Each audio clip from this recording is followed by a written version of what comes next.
ನಮಸ್ಕಾರ ಸ್ನೇಹಿತರೆ, ವೀಣಾ ಅಡುಗೆಗೆ ಸ್ವಾಗತ. ಹಬ್ಬಕ್ಕೆ ತುಂಬ ರುಚಿಯಾಗಿರುವಂಥ ಗರಿಗರಿಯಾಗಿರುವಂಥ ನಿಪ್ಪಟ್ಟು ಇದು ತುಂಬ ಸುಲಭವಾಗಿ ಮಾಡ್ಕೋಬೋದು. ಯಾವುದೇ ಎಣ್ಣೆಯಲ್ಲಿ ಕದರೋಗೋದಿಲ್ಲ. ತುಂಬ ಈಸಿಯಾಗಿ ಮಾಡುವಂಥ ನಿಪ್ಪಟ್ಟು ಹೇಗೆ ಮಾಡೋದು ಅಂತ ನೋಡ್ಕೊಳ್ಳೋಣ ಬನ್ನಿ.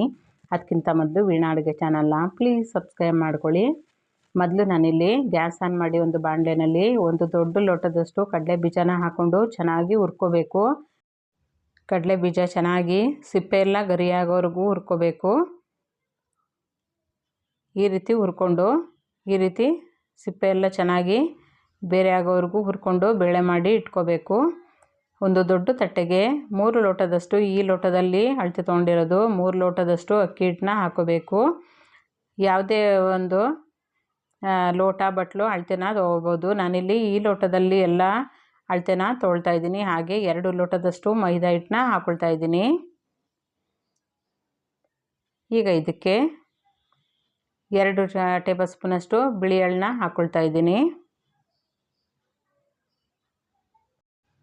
ನಾನಿಲ್ಲಿ ಖಾರಕ್ಕೆ ಹಸಿಮೆಣಸಿನ್ಕಾಯಿನ ಬಿಸಿಲಿನಲ್ಲಿ ಒಣಗಿಸ್ಬಿಟ್ಟು ಇದನ್ನು ಪೌಡ್ರ್ ಮಾಡಿ ಇಟ್ಕೊಂಡಿದ್ದೀನಿ. ಈ ರೀತಿ ಬರುತ್ತೆ. ನೀವು ಹಸಿಮೆಣಸಿನ್ಕಾಯಿ ಪೌಡ್ರ್ ಇಲ್ಲ ಅಂತ ಅಂದರೆ ಅಚ್ಕಾರದ ಪುಡಿನೇ ಖಾರಕ್ಕೆ ತಕ್ಕಾಗಿ ಹಾಕ್ಕೋಬೋದು. ಒಂದು ದೊಡ್ಡ ಟೇಬಲ್ ಸ್ಪೂನಷ್ಟು ಹಾಕ್ಕೊಂಡ್ರೆ ಸಾಕಾಗುತ್ತೆ. ನಾನಿಲ್ಲಿ ಈ ಚಮಚದಲ್ಲಿ 1 ಚಮಚದಷ್ಟು ಹಸಿಮೆಣಸಿನ್ಕಾಯಿ ಪೌಡ್ರನ್ನ ಹಾಕ್ಕೊಳ್ತಾ ಇದ್ದೀನಿ. ಇದಕ್ಕೆ ರುಚಿಗೆ ತಕ್ಕಷ್ಟು ಉಪ್ಪನ್ನ ಸೇರಿಸ್ಕೋಬೇಕು.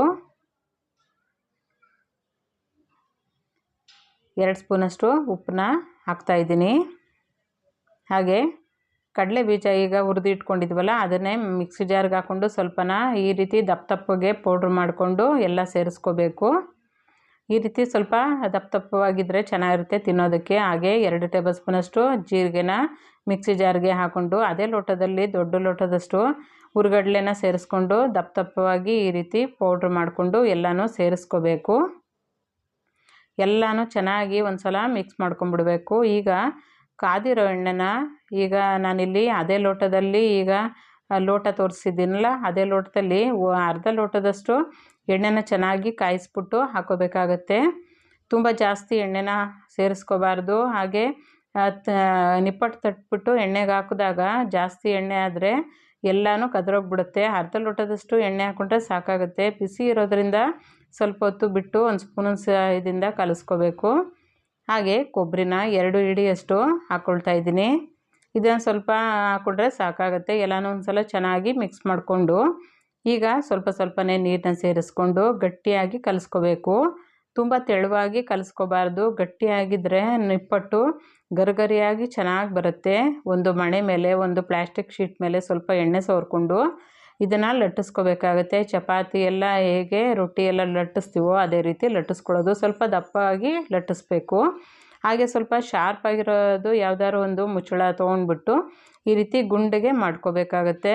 ಈ ರೀತಿ ಮಾಡ್ಕೊಳ್ಳೋದ್ರಿಂದ ಎಲ್ಲ ನಿಪ್ಪಟ್ಟುಗಳು ಒಂದೇ ಸಮ ಬಂದ್ಬಿಡುತ್ತೆ ಅಂದ್ಬಿಟ್ಟು ಈಗ ಎಲ್ಲನೂ ಒಂದು ಸಲ ಚೆನ್ನಾಗಿ ಒಂದು ತಟ್ಟೆ ಒಳಗೆ ಜೋಡಿಸ್ಕೊಂಡು ಇಟ್ಕೋಬೇಕು. ನೋಡ್ತಾ ಇರ್ಬೋದು ಎಷ್ಟು ಚೆನ್ನಾಗಿ ಬಂದಿದೆ. ಎಲ್ಲ ಒಂದೇ ಸಮವಾಗಿ ಇಷ್ಟು ದಪ್ಪ ಇದ್ದರೆ ಸಾಕಾಗುತ್ತೆ. ತುಂಬ ತೆಳ್ಳಗೂ ಮಾಡಬಾರ್ದು, ತುಂಬ ದಪ್ಪಗೂ ಮಾಡ್ಕೋಬಾರ್ದು. ಈ ಅಳತೆ ಇದ್ದರೆ ಸಾಕಾಗುತ್ತೆ. ಇನ್ನೊಂದು ಸ್ವಲ್ಪನೂ ಅಷ್ಟೇ ಇದೇ ರೀತಿ ಲಟ್ಟಿಸ್ಕೊಂಡು ಎಲ್ಲನೂ ತೆಗೆದಿಟ್ಕೊಳ್ಬೇಕು. ಈಗ ನಾನಿಲ್ಲಿ ಒಂದು ಬ್ಯಾಚಷ್ಟು ಎಣ್ಣೆನ ಕಾಯೋದಕ್ಕೆ ಇಟ್ಟಿದ್ದೆ. ಎಣ್ಣೆ ಒಳಗೆ ಒಂದು 4-5 ಹಾಕ್ಕೊಂಡು ಬೇಯಿಸ್ಕೊಳ್ಳೋದು. ತುಂಬ ಹೈ ಫ್ಲೇಮ್ನ ಮಾಡ್ಕೋಬಾರ್ದು. ಹಾಗೆ ಇನ್ನೊಂದು ಸ್ವಲ್ಪ ಹಿಟ್ಟನ್ನು ಅಷ್ಟೇ ಇದೇ ರೀತಿ ಲಟ್ಟಿಸ್ಕೊಂಡು ಹಾಗೆ ಒಂದು ಮುಚ್ಚಳ ಸಹಾಯದಿಂದ ಈ ರೀತಿ ಎಲ್ಲ ಚೆನ್ನಾಗಿ ಪ್ರೆಸ್ ಮಾಡಿಕೊಂಡ್ರೆ ಒಂದು ಶಾರ್ಪ್ ಆಗಿರೋ ಅಂಥ ಮುಚ್ಚಳ ತೊಗೋಬೇಕು. ಚೆನ್ನಾಗಿ ಒಂದೇ ಸಮ ಬಂದ್ಬಿಡುತ್ತೆ. ಈಗ ಎಲ್ಲನೂ ಒಂದು ಪ್ಲೇಟ್ಗೆ ಜೋಡಿಸಿ ಇಟ್ಕೊಂಬಿಡ್ಬೇಕು. ಒಂದೊಂದು ಸಾರಿ ಒಂದೊಂದು ಬ್ಯಾಚ್ಗೆ ಒಂದು 5-6 ಹಾಕ್ಕೊಂಡು ಬೇಯಿಸ್ಕೊಳ್ಬೋದು. ಹಾಗೆ ಕಾದಿರೋ ಎಣ್ಣೆಯಲ್ಲಿ ಹಾಕಿ ಸ್ವಲ್ಪ ಹೊತ್ತು ಬಿಟ್ಟು ಮಗ್ಚಾಕಿ ಒಂಬಣ್ಣ ಬರೋವರೆಗೂ ಗರಿಗರಿಯಾಗಿ ಬೇಯಿಸ್ಕೊಂಡ್ರೆ ತುಂಬ ರುಚಿಯಾಗಿರುವಂಥ ನಿಪ್ಪಟ್ಟು. ಇದು ಸ್ವಲ್ಪ ದಿನ ಇಟ್ಟರು ಮೆತ್ತಗಾಗೋದಿಲ್ಲ, ಹಾಗೆ ಗರಿಗರಿಯಾಗಿ ಇರುತ್ತೆ. ಹಾಗೆ ಒಂಬಣ್ಣ ಬರೋವರೆಗೂ ಬೇಯಿಸ್ಕೋಬೇಕಾಗುತ್ತೆ. ತುಂಬ ಹೈ ಫ್ಲೇಮ್ನ ಮಾಡ್ಕೋಬಾರ್ದು. ಮೀಡಿಯಮ್ ನೀರಿನಲ್ಲೇ ಇದನ್ನು ಈ ಕಲರ್ ಬರೋವರೆಗೂ ಬೇಯಿಸ್ಕೊಂಡ್ರೆ ತುಂಬ ಚೆನ್ನಾಗಿರೋವಂಥ ರುಚಿಯಾಗಿರುವಂಥ ಗರಿಗರಿಯಾಗಿರುವಂಥ ನಿಪ್ಪಟ್ಟು ರೆಡಿಯಾಗುತ್ತೆ. ಹಾಗೆ ಮಕ್ಕಳಿಗೆ ಎಲ್ಲರಿಗೂ ಇಷ್ಟ ಆಗುತ್ತೆ ಈ ಹಬ್ಬಕ್ಕೆ. ಒಂದು ಸಲ ಟ್ರೈ ಮಾಡಿ ಸ್ನೇಹಿತರೆ. ಉಳಿದಿರೋದನ್ನೂ ಅಷ್ಟೇ ಇದೇ ರೀತಿ ಎಣ್ಣೆಯಲ್ಲಿ ಹಾಕ್ಕೊಂಡು ಬೇಯಿಸ್ಕೊಂಡ್ರೆ ತುಂಬ ಈಸಿಯಾಗಿ ಮಾಡುವಂಥ ನಿಪ್ಪಟ್ಟು ಹೊಸಬ್ರು ಸಹ ಈಸಿಯಾಗಿ ಮಾಡ್ಕೋಬೋದು. ಕಾಫಿ ಟೀ ಟೈಮ್ಗೂ ತುಂಬ ಚೆನ್ನಾಗಿರುತ್ತೆ. ಮನೆಯಲ್ಲಿ ಮಾಡಿಕೊಂಡ್ರೆ ಶುಚಿ ರುಚಿ ಎಲ್ಲ ಎರಡೂ ಇರುತ್ತೆ. ಒಂದು ಸಲ ಈ ವಿಧಾನದಲ್ಲಿ ಒಂದು ಸಲ ಟ್ರೈ ಮಾಡಿ ಸ್ನೇಹಿತರೆ. ತುಂಬ ರುಚಿಯಾಗಿರುವಂಥ ನಿಪ್ಪಟ್ಟು ಗರಿಗರಿಯಾಗಿರುತ್ತೆ.